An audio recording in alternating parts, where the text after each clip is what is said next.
I know the last one didn't go the way that you wanted, man, but what did you learn from that fight and that loss? Yeah, we always learn in the losses, and I changed a lot of things. I know the past year was pretty hard for me. I had an injury, I need surgery, so I stayed for like more than a year out, and I think I kind of like I lose the rhythm, in fighting. So, and I kind of got so emotional for being back, and I see the referee made some mistakes, I remember like the headbutt and my opponent grabbed the cage, so I got a little bit upset, and that make me like spend a lot of unnecessary energy. I kind of lose the focus, and I know I cannot do that anymore. And beside that, I changed some little details. My like I don't change my game. I just uh, make some things better. And I feeling really good now. Yeah, and you get this kind of a classic matchup here with your eye hall, striker versus grappler. Is it that simple? I mean, That's simple. Yeah, yeah. Rai is a great striker. He's so fast and strong. And I'm a BJJ world champion. I'm improving a lot on my wrestling. So yeah, definitely is gonna be that. Does it mean a lot to be able to, hand him his first submission loss? He's lost before, but never by submission. Uh, let's see. Maybe we got another his first submission. I hope so. Yeah, does that mean anything to you though? Does that matter or not? Not really. It was like Jack Marshman. If you see Jack Marshman, he never got submitted before, and I was the first one. So yeah, would be good for me to be the first one to submit him. He switched camps before this fight. He's at Fortis MMA now. What does that tell you about a guy who's been around as long as he has? I think he's 36 or something. Does it tell you that maybe he's just looking for an answer? Is that a smart move on his No, behalf? I don't think it's an answer. We always looking to improve. Try to improve our game, trying to learn new stuff. So I think he wants to add some things on his game. I know a little bit about this camp in Dallas. This guy really works with your mind. Like making tough. So maybe that's what he's looking for. I know you've been working with Dean Thomas, guys at ATT. Have you been able to mimic his style at all? How comfortable are you if it stays on the feet? I feel really good. I started training in a boxing gym with Junior. I train a lot with him. So he teach me in the hardest way, beat me up. So I feel really comfortable, man. It's just because I feel so comfortable in the grappling that I always trying to bring to my area. You know what I mean? Because it's very comfortable to me to when we're in the floor, when we like in the clinch. I feel really comfortable. But I think I'm doing really great in the striking. If you see the Ultimate Fighter, I had 2 knockouts in the heavyweight. So yeah, I feel good. After that last fight, you talked about not having a full camp because you were still recovering. Did you ever think about postponing that fight or pulling out of it? Not really. I was really looking forward to fight again. I was like more than a year. I was getting crazy. So I couldn't train for a little bit for like 4 months or no, 5 months, 6 months. After that I came to train, and I got so happy once I step the gym and start training, that I was just crazy to get into the octagon and fight again. So yeah, I never thought about pulling out of that. Antonio, you mentioned the Ultimate Fighter, which you said you won as a heavyweight, and then you fought once at light heavyweight, before going down to middleweight. So many middleweights are moving up. Yeah. Do you ever see yourself having to go back up to 205 in the future? Yeah, it's an option. Not now. I think I'm doing okay in 185.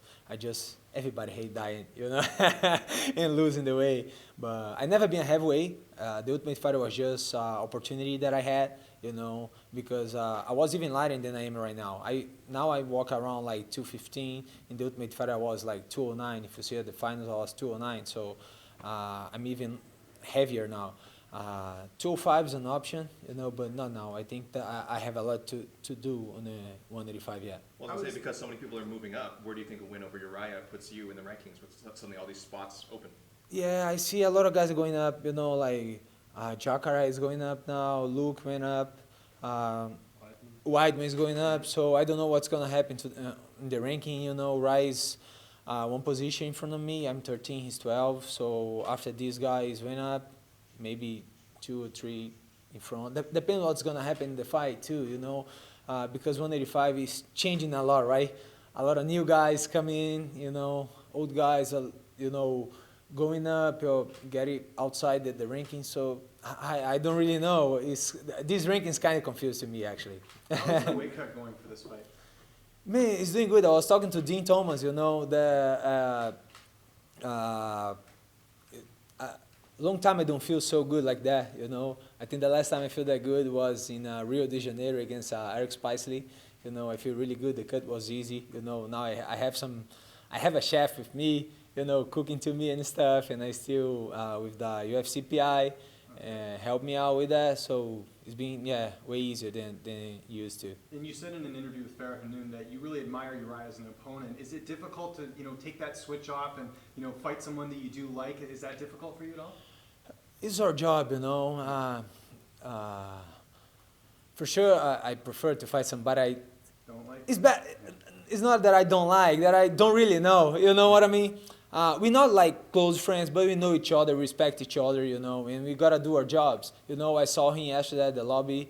Actually, I was getting out of the workout rooms, and I talked to him, and he was as always, nice to me, respectful, and Wasn't awkward, right? Everything was good. No, Yeah. it wasn't awkward, Sometimes it's okay. Yeah. He's a great person, a great guy, great fighter. I think we're gonna pull out a great show.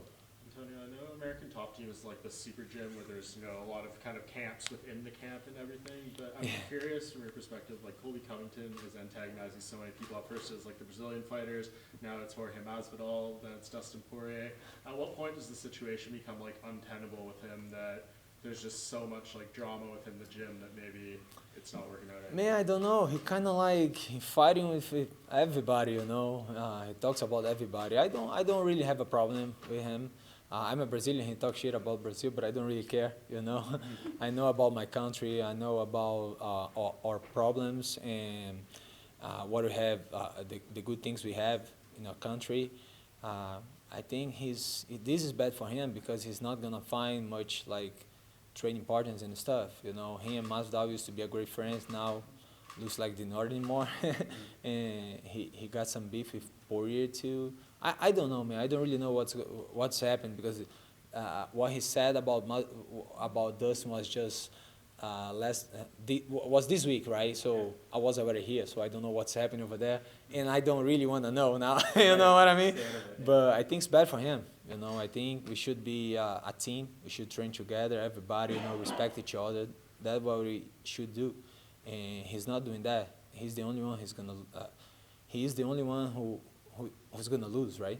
Do you think he believes in what he's saying, or is he just doing it for the attention? A little bit of both, I think it's a little bit of both. I don't really know. We train together, Don Lambert asked me to help him out for the Demian Maia, fight, and I helped him out. He's nice to me, to be honest. He was always nice to me, but we never really close, Were you surprised by Paulo Costa's performance against Yoel Romero? Man, he did great. A lot of guys said Romero won. I don't know, could be both sides. I think Paulo Costa won the first round. Romero won the third, and the second was pretty close. So, yeah, it was great, I don't know, he deserved it. He got the number one, and he beat the number one. So he probably gonna fight for the belt. The next one fight for the belt, right? How do you like in Vancouver?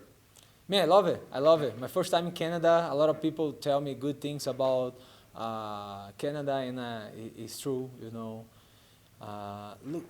Looks like a little bit with Australia too. I don't know, I have this feeling, you know what I mean? And I think it's great. I love Australia. I lived there for a little bit when I was like 20, 22, and I love it. Yeah, a lot of them come down here for work, actually. So that's why there's a lot here, the Australians, you were saying. Oh, there's a lot of Australia. I see there's a lot of Chinese people here. Yes. I love it. Yeah. Australia is like that too. Yeah. That's cool. I hope I can have some Chinese food after fight. Italian, right? Yeah, he's the chef that I said.